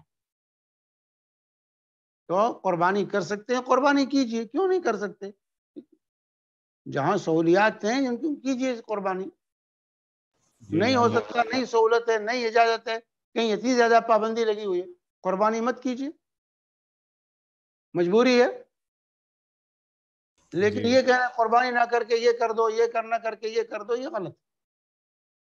آپ کیجئے، وہ بھی کیجئے، یہ بھی کیجئے، قربانی بھی کیجئے اور غریبوں کا خیال بھی رکھیے۔ جی یہاں یوٹیوب پہ ایک سوال ہے سید سمیع صاحب کا کہ کیا نہیں، یہ لطیف صاحب کا سوال ہے کہ جلالی اور جمالی ذکر کیا ہے؟ کیا ایسا فرق کرنا صحیح ہے؟ یہ سب صوفیوں کے فتنے ہیں۔ جلالی اور جمالی ذکر یہ سب صوفیوں کے فتنے ہیں، نہ کوئی جلالی نہ جمالی، اللہ کا ذکر جس طرح رسول پاک صلی اللہ علیہ وسلم نے بتلایا ہے اس طرح کیجئے، جو ہے کہتے نہیں یہ سورت نہ پڑھنا یہ بڑا جو ہے بڑا سخت ہے، یہ سورت جو ہے جمالی ہے، سورت جلالی ہے. یہ تو اپنی طرف سے لوگوں کے بکواس ہے، یہ بکواس ہے صوفیوں کا. اس سے حضور جمالی، اللہ کا ذکر سب صحیح. جی آصف بھائی آپ کا ہاتھ اٹھا ہوا ہے. آصف مقدم سوال کر سکتے ہیں آپ. جی السلام علیکم ورحمۃ اللہ. وعلیکم السلام. ایک صاحب پہلے تو میری حال فی الحال میں والدہ فوت ہو گئی، ان کے لیے دعا کریں. اور اسی تعلق سے عظم اللہ اجرکم وغفر اللہ میتکم للہ ما اخذ كل شيء عنده باجل مسمى فاصبر واحتسب اللهم اغفر لها وارحمها. آمین یا رب، آمین یا رب. ان کے اسی تعلق سے ایک سوال ہے، یہ صدقہ جاریہ کن کن شکلوں میں کرنا چاہیے، اس کی تھوڑی سی مختصر سی تفصیل بتائیں گے، یا میں آپ سے الگ سے رابطہ کروں اس کے تعلق سے، کیسے کرنا ہے، کیا کریں؟ دیکھیں صدقہ جاریہ کہتے ہیں ایسا صدقہ کریں آپ جس کا فائدہ جاری رہے، ختم نہ. مثال کے طور پر آپ نے کسی کو کھانا کھلا دیا، ختم ہو گیا، ایک مرتبہ کھلا دیا ختم ہو گیا. کسی کو کپڑے بنا دیے، وہ کپڑا پہنا اس کے بعد ختم ہو گیا. لیکن ایسا صدقہ کریں، یہ تو وقتی صدقہ ہے، ایسا صدقہ جس کا فائدہ برابر پہنچے. جیسے آپ نے مسجد بنا دی تو جب تک یہ مسجد قائم ہے، جب تک اس میں لوگ نماز پڑھیں گے، جب تک یہ مسجد رہے گی، برابر ثواب کا سلسلہ جاری رہے گا. مدرسے میں حصہ لے لیا، مدرسہ بنا دیا، جب تک یہ مدرسہ چلے گا دینی اور بچے پڑھتے رہیں گے، تب تک آپ کا ثواب کا سلسلہ جاری ہے. کہیں پر آپ نے پانی کا انتظام کر دیا، نل لگوا دیا یا کنواں کھودوا دیا، اور جب تک یہ کنواں باقی رہے گا، جب تک یہ نل باقی رہے گا، برابر مرنے والے کو ثواب ملتا رہے گا. اسی طریقے سے آپ نے کوئی اچھی دینی کتاب تباہ کرا کے تقسیم کر دی، قرآن تباہ کرایا اور تقسیم کر دیا جو ہے، تو جب تک وہ کتاب رہے گی دنیا میں، آپ کے ثواب کا سلسلہ جاری رہے گا. تو صدقہ جاریہ کہتے ہیں ایسا صدقہ کہ جس سے برابر لوگ فائدہ اٹھاتے رہیں، وہ ختم نہ ہو جلدی سے. تو ان میں سے کوئی صدقہ آپ جیسی استطاعت ہو، اپنی استطاعت کے مطابق. مسجد بن رہی اس میں حصہ لے لیا اس نیت سے، مدرسہ بن رہا اس میں حصہ لے لیا، یا اسی طریقے سے کسی طالب علم کی کفالت کر دیا آپ نے، طالب علم کسی کو حافظ بنا دیا، عالم بنا دیا، تو اس کا ثواب کا سلسلہ جاری ہے، آپ نے نیکی کا دروازہ کھول دیا ہے. تو اس طرح صدقہ جاریہ کا مطلب ہوتا ہے ایسا کام کریں کہ جس سے برابر لوگ استفادہ کریں، برابر لوگوں کو فائدہ پہنچے. جی جزاک اللہ خیرن. یہاں پہ ایک سوال ہے کہ جو انگلیوں پہ تسبیح کرنے کا جو کہا گیا ہے، کیا اس کی کوئی دلیل ہے؟ کیونکہ بہت مشکل ہو جاتی ہے جب کاؤنٹس زیادہ ہو جائیں تو. یعنی زیادہ کیوں ہو جائے بھائی؟ کوئی بھی ذکر جو رسول پاک صلی اللہ علیہ وسلم نے سکھایا ہے 100 سے زیادہ نہیں، یاد رکھ. رسول پاک صلی اللہ علیہ وسلم نے جو تعداد بتائی ہے اذکار کی، وہ 100 سے زیادہ کوئی ذکر وارد نہیں. 100 سے زیادہ تعداد متعین نہیں کی اللہ کے نبی صلی اللہ علیہ وسلم، زیادہ سے زیادہ 100 مرتبہ کہا ہے، اور 100 مرتبہ ان انگلیوں پر گننا آسان ہے. ہم اپنی طرف سے 1000 مرتبہ 2000 گننے رہے وہ الگ معاملہ ہے. وَاذْكُرُوا اللَّهَ ذِكْرًا كَثِيرًا، اللہ کا کثرت سے ذکر کرو، گننے کی ضرورت نہیں. پھر نہیں، لیکن جیسے ان کا وہ ہوگا جیسے لا الہ الا اللہ وحدہ لا شریک لہ الملک والحمد وهو علی کل شیء قدیر، وہ جو ذکر ہے 100 مرتبہ، تو وہ 100 مرتبہ گننے میں تھوڑا سا یہ ہو جاتا ہے، یعنی سبحان اللہ جو ہے وہ تھوڑا جلدی ہو جاتے ہیں. ہاں، تو لا الہ الا اللہ وحدہ ٹائم لگے گا، اس میں ٹائم لگے گا. تو ہر جو ہے اس پر جو ہے 3 مرتبہ پڑھے تو 2 راؤنڈ میں ہو جائے گا 100. ایک جو ہے انملا پر 3 مرتبہ اگر پڑھتے ہیں تو 2 راؤنڈ میں جو ہے پورا ہو جائے گا. جی مطلب بھائی آپ کا ہاتھ اٹھائے، سوال کر سکتے ہیں. السلام علیکم ورحمۃ اللہ وبرکاتہ. شیخ صاحب میرا سوال یہ ہے کہ جو اذان ہوتی ہے تو اذان کا ہم جواب دیتے اکثر، اور کبھی کبھی اذان جو ہے ہم وہ گھڑیوں میں ہوتا ہے، جو مکہ کی جو اذان ہوتی ہے وہ گھڑیوں میں آتی ہے. تو شیخ صاحب ابھی اس کا بھی وہ بھی اذان ہو رہی تو اس کا بھی جواب دینا ہے ہم کو، نہیں، اس کے یا جواب کی مسجد ضرورت کی اذان ہے اسی کا جواب دینا ہے؟ جو اذان مؤذن اذان دے رہا ہے اس کے اذان کے جواب دو، مشین کا جواب نہیں دینا. اچھا اگر اذان بھی ہو رہی تو جواب نہیں دینا اس کو؟ نہیں. اوکے جزاک اللہ. جی مجیب بھائی آپ کی آواز. السلام علیکم ورحمۃ اللہ وبرکاتہ. یہ ہمارے سمیر بھائی بار بار بول رہے ہیں کہ مجھے آپ آگے آئی. اللہ تعالیٰ آپ کو جزاک خیر. شیخ آپ نے بہترین درس دیا. تسبیح کے اوپر جو نکات آپ نے بیان کیے واقعی ہمیں نہیں معلوم تھے کہ بجلی کو بھی تسبیح کہا جاتا ہے. اللہ کے رسول صلی اللہ علیہ وسلم کو جو تسبیحات سکھائی گئی واقعی سجود صلاح میں پڑھتے ہیں. سارے انبیاء کرام تسبیح پڑھا کرتے تھے. جزاک اللہ خیرن شیخ. اللہ تعالیٰ ہم سب کو توفیق دے کہ ہم بھی ایسے ہی اپنی زبان کو اللہ کی تسبیح سے تر رکھیں. جزاک اللہ خیرن شیخ. شیخ یوٹیوب پہ سوالات بہت کم ہیں اور ایک تو انگریزی میں سوال آیا ہے, ہم تو انگریزی میں نہیں پوچھ سکتے آپ کو. شیخ وہ ہے پالیسی کے اوپر سوال کہ اب تک جو ہے ہمارے ایک دوست نے پالیسی لی ہے اور وہ 7 لاکھ روپے بھرا ہے اور جب وہ 62 سال کا ہوگا تب اس کو انشورنس ملے گا. وہ اب انشورنس کمپنی کو کینسل کرنے کے لیے کہہ رہا ہے. پتہ نہیں آگے کیا ہے, چونکہ مجھے کچھ بھی نہیں معلوم ہے انشورنس کے بارے میں, اس لیے میں اس کو بیان بھی نہیں کر سکتا. پھر انہوں نے آگے لکھا ہے کہ ہمیں آپ رہنمائی کیجئے کہ ڈیڈکٹ پرائس وہ کرے گا کیا کرے گا. جاسم بھائی آپ کے یہ سوال بہت لمبا چوڑا ہے, شیخ آپ بتائیے یا پھر ہمارے وہ انشورنس کے بارے میں جو ہے انشورنس کے بارے میں سوال ہے. انہوں نے اپنی حیات کا انشورنس کیا ہوگا, زندگی کا انشورنس کرتے ہیں لوگ کمپنیوں پر. پالیسی جو ہوتی ہے کہ اتنے سال کے لیے اتنا جمع کرو گے تو اتنا ملے گا, اگر وفات ہو گئی اس سے پہلے بھی مل جائے گا. تو دیکھیے میرے بھائی, انشورنس کی جتنی شکلیں آج رائج ہیں, انشورنس کی جتنی شکلیں آج رائج ہیں, یہ جوا ہے, جوا کھیل رہے ہیں لوگ جو ہے, اور یہ جائز نہیں. کیونکہ اللہ تعالیٰ نے انما الخمر والمیسر والانصاب والازلام رجس من عمل الشیطان کا, جہاں شراب کو حرام قرار دیا, شیطانی عمل قرار دیا, وہیں جوا کو بھی اللہ تعالیٰ نے شیطانی عمل قرار دیا. اور جتنی یہ پالیسی کی کمپنیاں ہیں, یہ ان کے یہاں 2 چیزیں قدر مشترک. ایک تو ربا, سودی کمپنیاں ہیں, تمام کی تمام سود پر ان کا معاملہ ہوتا ہے. اور دوسرے یہ جوئے پر معاملہ ہوتا ہے, سٹا جوا جسے کہتے ہیں, کہ موہوم فائدے کے پیش نظر انسان اپنی جو ہے اپنی رقم جو ہے داؤں پر لگاتا ہے. اگر لگ گیا تو مل جائے گا, نہیں کوئی بات نہیں. تو یہ تمام چیزیں جتنی ہیں سب یہ حرام ہیں اور یہ جائز نہیں ہے میرے بھائی. اس سے اجتناب کرنا. زندگی کی حفاظت اللہ کے ہاتھ میں ہے, کمپنیوں کے ہاتھ میں نہیں ہے کہ ہم کمپنیوں کو اپنی زندگی دے دیں کہ وہ ہماری زندگی کی حفاظت کریں گی. حفاظت کرنے والی ذات اللہ. اللہ سے انشورڈ ہو جائیے. انشورنس کا معاملہ رب العالمین سے کیجیے, اللہ سے انشورنس کر لیجئے, جو ہے کوئی بات نہیں ہوگی, کوئی چیز نہیں پیش آئے گی. جیسے کہ اللہ کے نبی صلی اللہ علیہ وسلم نے فرمایا جو صبح 3 مرتبہ, شام کو 3 مرتبہ بسم اللہ الذی لا یضر مع اسمہ شیء فی الارض ولا فی السماء وہ السمیع العلیم پڑھ لے تو لم یضرہ شیء, اس کو کوئی چیز نقصان نہیں پہنچا سکتی. پورے دن صبح پڑھ لیجیے, پورے دن کوئی چیز, کوئی حادثہ آپ کے ساتھ نہیں پیش, کوئی حادثہ آپ کے ساتھ نہیں پیش. شام کو پڑھ لیجئے تو صبح تک کوئی حادثہ آپ کے ساتھ نہیں پیش.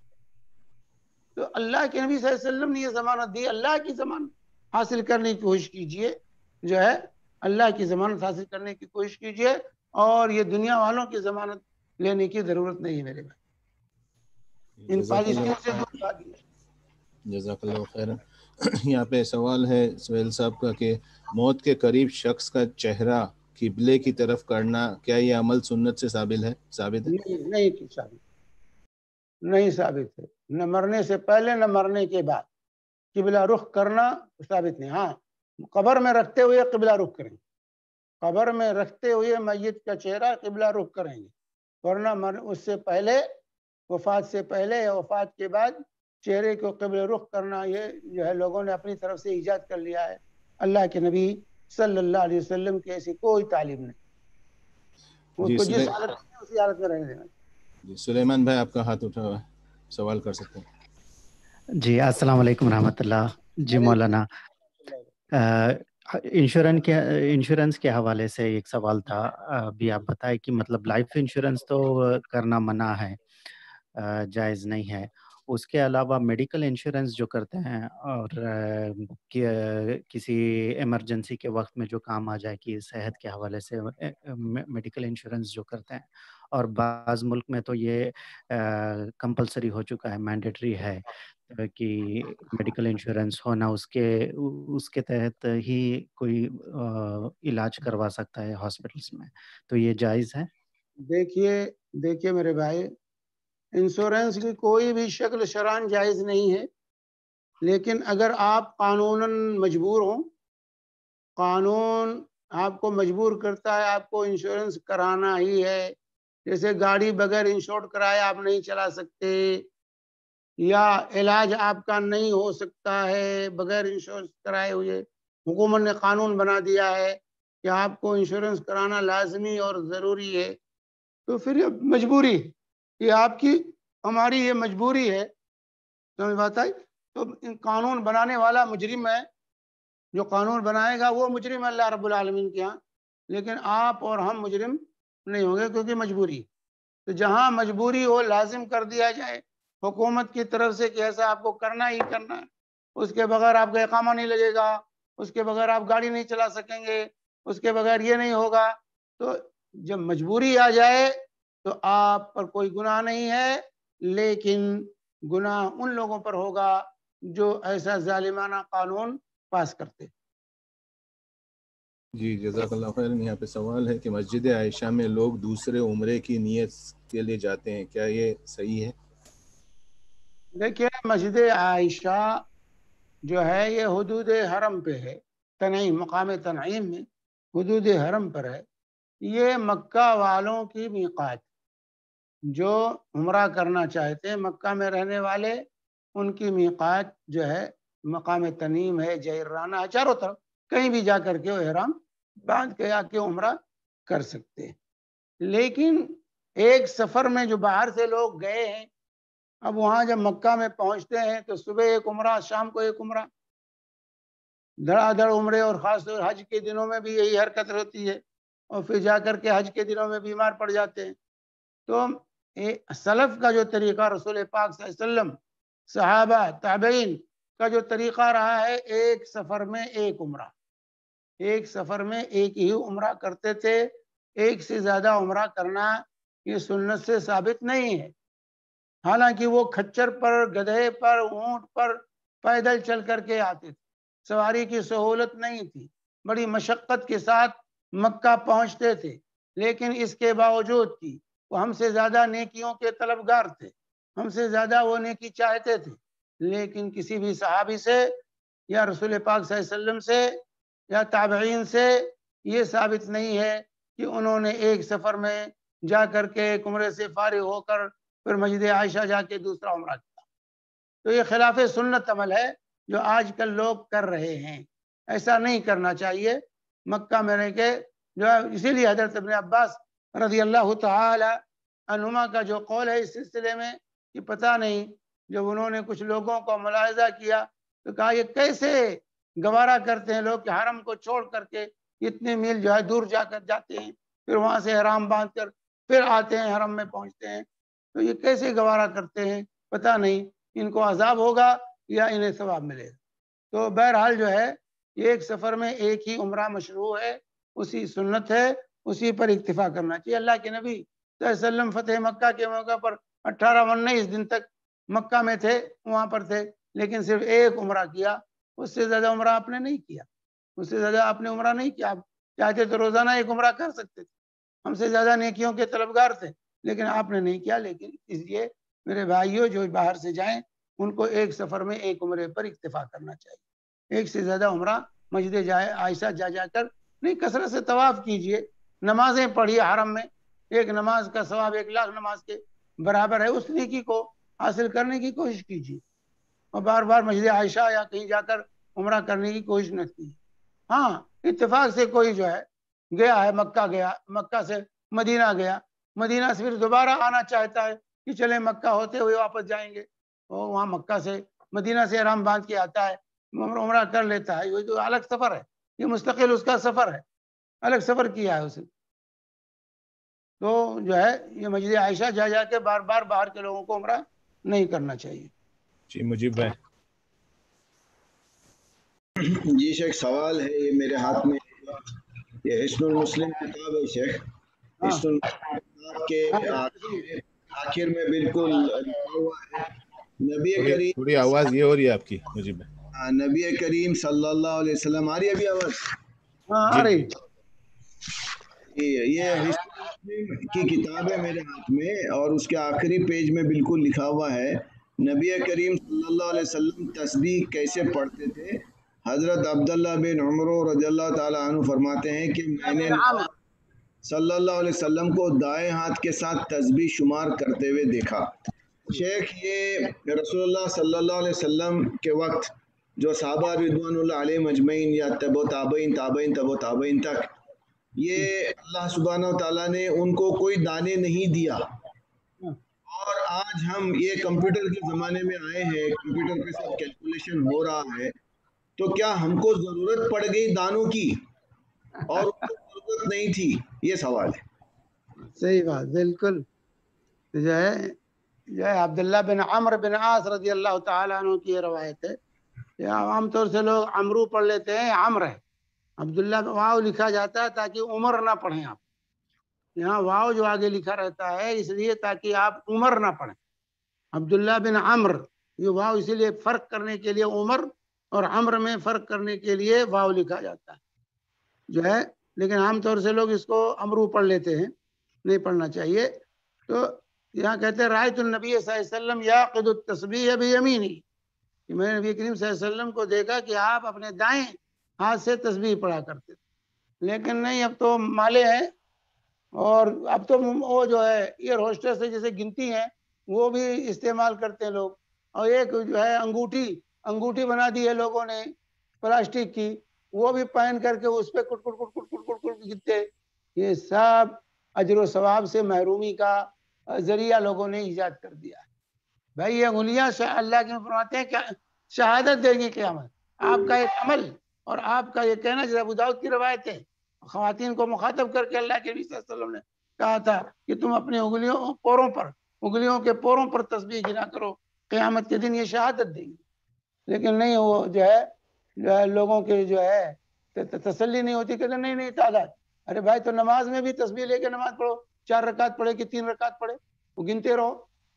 بہت سے لوگ رکعت نہیں گن پاتے ہیں، ان سے کہو تسبیح لے کے جو ہے گنتے رہو. وہ بھی دانہ رکھو، ایک دانہ. 1 رکعت پڑھا تو 1 دانہ رکھ دیا، دوسری رکعت پڑھا تو دوسرا دانہ رکھ دیا. یہ کھلونا عبادات کو نہ بنائیے. عبادات یہ توقیفی ہے، کوئی بھی عبادت وہ توقیفی ہے، یعنی جس شکل میں رسول پاک صلی اللہ علیہ وسلم سے وارد ہوئی ہے اسی شکل میں ہمیں اس کو ادا کرنا ہے، اپنی طرف سے اس میں حذف و اضافہ نہیں کرنا ہے. تو یہ جو کچھ ہو رہا آج کل یہ خلاف سنت ہے، اللہ کے نبی صلی اللہ علیہ وسلم کے طریقے کے بالکل خلاف. کہتے ہیں بھول جاتے ہیں، بھول جائے تو کم کا اعتبار کیجیے، کچھ اور گن لیجیے. جیسے رکعتیں ہیں جو بھول جاتے ہیں تو کیا کرتے ہیں، 3 اور 4 میں جب شبہ ہوتا ہے تو کیا کرتے ہیں کہ 3 کا اعتبار کیجیے، 1 رکعت اور پڑھ کے سجدے سو کر لیجیے. تو اذکار میں اگر کمی اور ذاتی شبہ ہو جائے کہ بھائی میں نے جو ہے 80 مرتبہ کیا 90 مرتبہ کیا، تو 80 کا شمار کیجیے، 10 اور پڑھ لیجیے. اس کا طریقہ اللہ کے رسول صلی اللہ علیہ وسلم نے بتا دیا ہے. تو کہتے ہیں بھول جاتے ہیں، بھول چوک معاف بھی ہے، اللہ تعالیٰ بھول چوک کو معاف کر. اور پھر یہ تعداد کوئی حرف آخر نہیں ہے، کوئی ایسا نہیں کہ وہ تعداد پورا کرنا آپ کے لیے ضروری اور لازم ہے. نہیں پڑھیں گے، جیسے نماز میں 4 رکعت پڑھنا ضروری فرض ہے، بھائی سنت ہے تعداد، اس تعداد کو پورا کرنے کی ہمیں حد الوسع کوشش کرنی چاہیے. لیکن اگر کمی ذاتی ہو جاتی ہے تو اللہ معاف کرنے والا ہے، بھول چوک معاف ہے. رفع عن امت الخطأ والنسیان وما استکرہوا علیہ، میری امت کو بھول چوک کو اللہ نے معاف کر دیا ہے. جزاک اللہ خیرن شیخ. اس میں بات کہی گئی سیدھے ہاتھ پر ہے، کیا الٹے ہاتھ پہ پڑھ سکتے ہیں کیا، یا دونوں ہاتھ پہ پڑھ سکتے ہیں؟ نہیں، دائیں ہاتھ ہی کا ذکر ہے. بعض روایتوں کے اندر مطلق ید کا ذکر ہے اور بعض روایتوں میں اس کی تعین ہے بیمینی، تو اسی لیے یمین دائیں ہاتھ پر ہی پڑھنا چاہیے، دائیں ہاتھ کی انگلیوں پر ہی تسبیحات کو گننا چاہیے. بہتر اور افضل یہی ہے، سنت کے مطابق یہی ہے، کیونکہ اللہ کے نبی صلی اللہ علیہ وسلم دائیں ہاتھ پر گنتے. گرچہ بعض علماء کہتے ہیں نہیں دونوں ہاتھ پر گن سکتا ہے، لیکن جو ہے صحیح بات اور راجح بات یہ ہے کہ دائیں ہاتھ کے انگلیوں پر ہی تسبیحات کو گننا چاہیے. جی جزاک اللہ خیراً. ادھر محمد قادر صاحب کا ہاتھ اٹھا ہوا ہے. جب تک وہ جوائن ہوتے ہیں، ایک سوال ہے، کیا شوہر بیوی کا صدقہ دے سکتا ہے؟ بیوی کا صدقہ بیوی کی طرف سے بیوی دے سکتا ہے، کیوں نہیں؟ شوہر بیوی کی طرف ہے. بیویوں کے پاس پیسہ ہی نہیں ہوتا، کہاں سے صدقہ کریں گے؟ بیوی کی طرف صدقہ کر رہا ہے، اس کو بھی اجر ملے گا، بیوی کو بھی اجر ملے گا. جی عبدالقادر صاحب. السلام علیکم ورحمۃ اللہ وبرکاتہ. شیخ صاحب خیریت؟ ورحمۃ اللہ وبرکاتہ. بہت دن کے بعد موقع ملا ہمارے سمیر بھائی کوشچن پوچھنے کا چانس دیے ہیں. اتنے دن تو بیٹھے ہوئے تھے. جزاک اللہ خیر سمیر بھائی کا کہ آج تھوڑا اپارچونیٹی ہے کوشچن پوچھنے کا. میرے 3 سوالات ہے، سوال نہیں ہے، جسٹ ایک گزارش ہے. پہلا یہ ہے کہ ریکویسٹ کہ ہم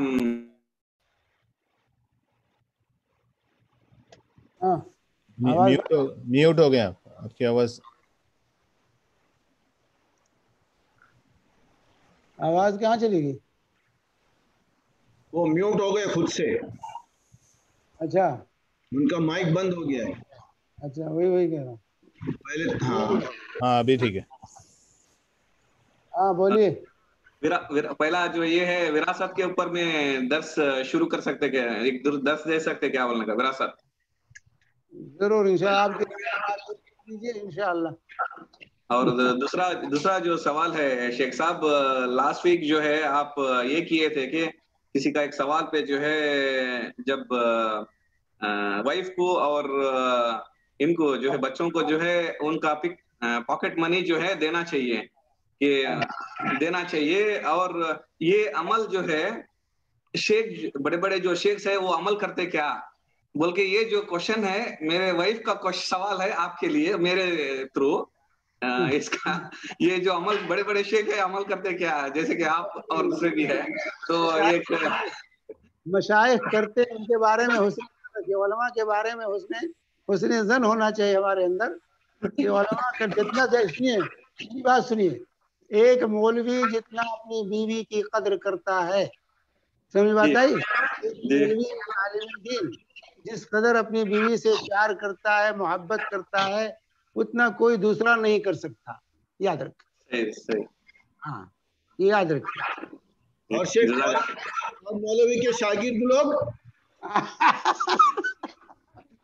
اس لیے تو یہ کوشچن کر رہے ہیں، عمل تو کر رہے ہیں نہیں بلکہ نہیں. پھر بھی کیا ہے جب درس دے رہے ہیں شیخ صاحب کے، شیخ صاحب بھی اور بڑے بڑے شیخ جو یہ کر رہے ہیں کہ انہوں بھی عمل کرتے ہیں یا نہیں کرتے ہیں، جسٹ ایسا ہی بولتے ہیں.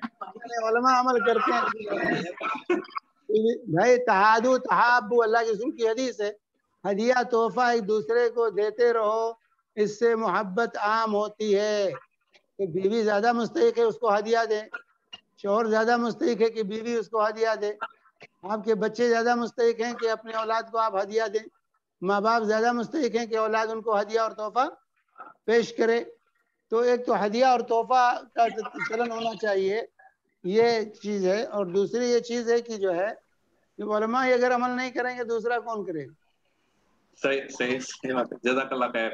جو تیسرا جو میرا یہ ہے شیخ صاحب، ایک کیس ہے جو کیس میں جو ہے ایک بندہ جو ہے اپنے وائف کو جو ہے ریگولرلی ٹارچر کر رہا ہے کہ بچوں کی وجہ سے لنک کر کے ڈیفرنٹ اینگلوں سے ٹارچر کر کے جو ہے اس کو تنگ کر کے جو ہے چھوڑ کے جانے میں یا کچھ یہ کرنے میں ڈیفرنٹ طریقے سے جو ہے سمجھانے کے باوجود بھی جو ہے وہ جو ہے صحیح راستے پہ نہیں آ رہا ہے، حالانکہ ہاف اسلامک نالج رکھ لے کے بھی جو ہے یہ کر.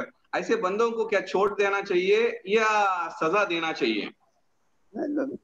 مطلب بیوی اس کی طلاق نہیں دیا ہے، طلاق دے دیا ہے کہ بیوی اپنی ہے ابھی؟ نہیں شیخ صاحب، ایک ہی بیوی ہے جو ہے بچوں سے محروم ہے.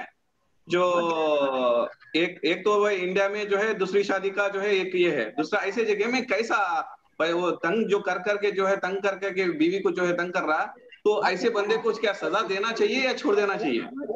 ایسے شخص کو سزا ملنی چاہیے. بھائی کسی پر آپ ظلم کریں گے تو ظلم کی سزا مظلوم کو حق ہے ظالم سے بدلہ لینے کا.